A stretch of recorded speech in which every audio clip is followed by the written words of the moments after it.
In this video, I'm going to demonstrate how you would add open-ended questions to your escape room. So the last time we left off, we had the section for the first correct answer, which was for the multiple choice question. So then from here, what we're going to do is we're just going to say something like, the door opens and you proceed through.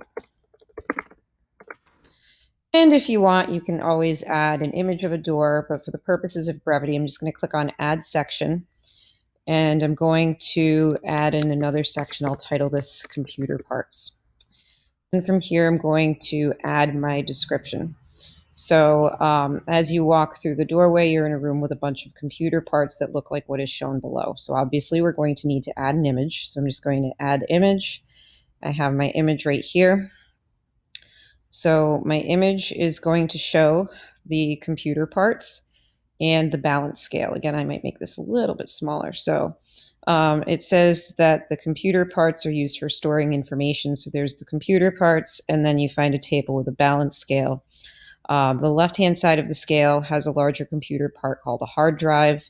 You remember the smaller computer parts are called flash drives. And maybe if we balance the scales, you'll be able to leave. So then from here, what we're going to do is we're going to add a question. Now, this question is going to be an open-ended question. So anyway, that being said, I'm just going to, actually, what I'm going to do is I'm going to add another image. I just realized I probably want to do that too. So that way I can have a little conversion chart.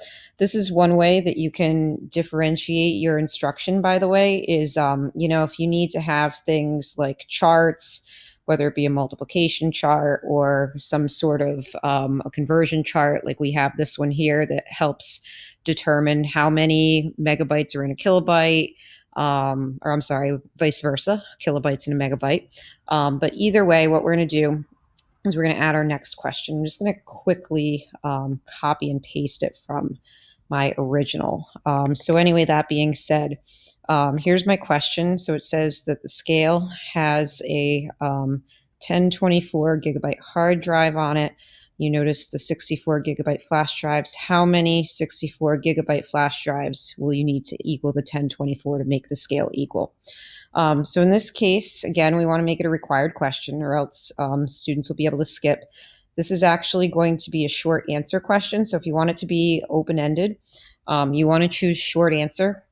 And so then from here, what you're going to do is you're going to click on the dots. So again, the dots right here, and then click on show response validation. What you're going to do is you're going to change this. Number is going to be the default. We want text to contain 16. And I know it's a little confusing because before it said number, but in this case, we're looking for students to type the number 16. So we're going to say that the text has to contain 16 before they're able to move on to the next section.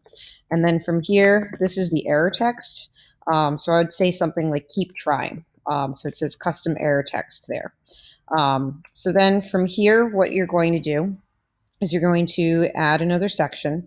And unlike with the multiple choice, you're only going to need to have one section after the question because of the response validation. Basically, it's not even going to allow the student to go to the next section unless they answer 16 for the correct answer. So I'm just going to put something like you add 16 flash drives to the scale. And then we could have a description that says something like, suddenly the room starts spinning.